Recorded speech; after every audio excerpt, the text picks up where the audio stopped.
Զաքարյանի և հայացք կենտրոնին այս նոր գրքի կապակցությամբ և կարծես արդեն բարի ավանդույթ է դարձել ձեր կողմից հեղինակված գրքերի շնորհանդեսները և մեզ մեծագույն հաճույք պատճառելով թե այս միջոցառումներին մասնակցելու, թե հետո արդեն գիրքը ընթերցելու առումով։ Բայց մինչև հարցին անդրադառնալը կուզենայի նաև մայիսի 8-ի մասին նորից շեշտվեր։ Այո, սա գիտեք մի մարդու համար, որը ծնվել է անկախության հետ միասին 91 թվականին և իր ամբողջ գիտակից կյանքը ապրել է այդ խորհրդի կրողը լինելով իր ինքնության մեջ, պարզապես խոսել ու չանդրադառնալ այդ օրվա խորհրդին ուղղակի իմ կողմից հանցագործություն կլիներ։ Եվ թեև մենք տեսնում ենք, որ Նիկոլ Փաշինյանը և իր քարոզչամեքենան ամեն կերպ փորձում է ինձ և 100 հազարավորներին ապացուցել, որ մեր 30 տարվա ժամապատիվ կյանքը Արցախում դա պատանդառություն էր ինչ-որ գեոքաղաքական ուժերի ձեռքին,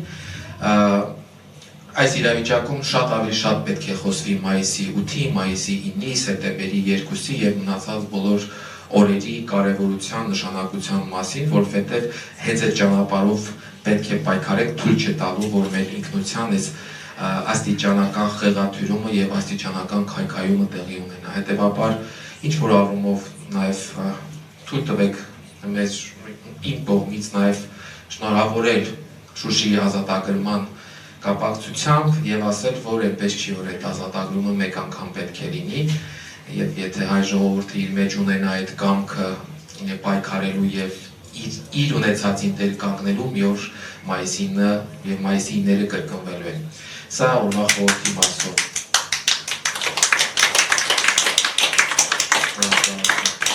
Գալով հանձնախմբի աշխատանքին, ես նաև հենց նոր ուզում եմ այդ կետից սկսել, գրքում այսպիսի մի ձևակերպում կա, որ հանձնախումբը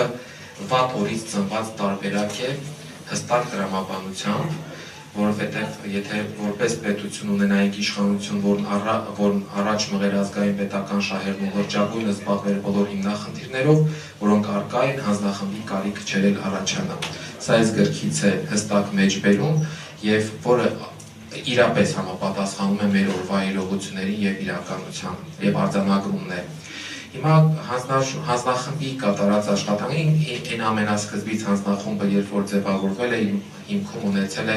բոլոր հիմնարար իրավունքների պաշտպանության օրակարգը, իհարկե մենք միշտ խոսում ենք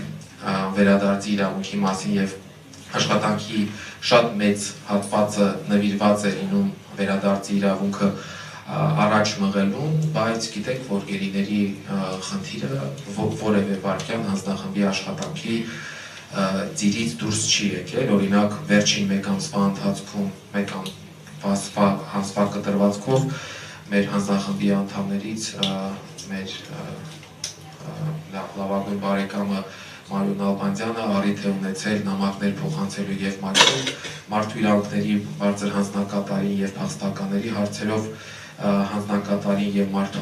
ՄԱԿ-ի մարդու իրավունքների խորհրդի ղեկավարին, այսինքն այս հարցը մշտապես հանձնախմբի օրակարգում է և նաև վերջերս Ֆրանսիա կատարած այցի շրջանակներում է բարձրաձայնվել Եվրոպական խորհրդարանում տեղի ունեցած հանդիպումների և շատ հատկանշական է, որ այդ հանդիպումներից ընդամենը մի քանի օր հետո Եվրոպական խորհրդարանի բանաձևն է ընդունվել, որում և արձանագրված է եղել ուրեմն նաև գերիների ազատ արձակման հարցը և վերջերս նաև Շվեյցարիայում Արցախի պատվիրակությունը առիթ ունեցավ հանդիպումներ ունենալու կենտրոնական թեմաներից մեկը նաև գերիների ուրեմն ազատ արձակման և նրանց իրավունքների պաշտպանության հարցն է եղել։ Մենք բոլորը շատ լավ հասկանում ենք, որ ինչպես արդեն Տիկին Սահակյանը նշեց, գերիների հարցը բացառապես իրավական դաշտում չէ, դա նաև քաղաքական դաշտում է։ Սա միայն մեր կոնտեքստը չէ, սա համաշխարհային կոնտեքստում է այսպես։ Որևէ հակամարտության կոնտեքստում չեք կարող տեսնել, որ պատանների կամ գերիների հարցը թողնված է իրավական գործիքակազմին։ Ես օրինակ մի բան պատմեմ, երբ որ առիթ ունեցանք լինելու ԱՄՆ կոնգրեսում տարբեր հանդիպումների, ցանկացած կոնգրեսմենի գրասենյակ մտնելիս տեսնում ես հրյա պատանների նկարները կախած։ Մուտքի մոտ չի եղել մի կոնգրեսմեն, որի մուտքի մոտ կախած լինի հայ պատանների նկարը։ Սա ցուցիչ է, սա հստակ ցուցիչ է, որ եթե օրինակ Իսրայելը կարողացել է իր պատանների հարցը դարձնել նման քաղաքական օրակարգի մաս,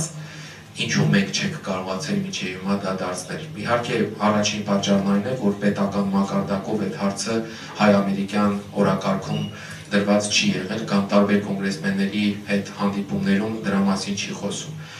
Եվ արդեն մնացած դերակատարները իրենք անելիք կունենան թե հանձնախումբը, թե Սփյուռքի մեր կառույցները, թե իրավապաշտպանները եւ այլն։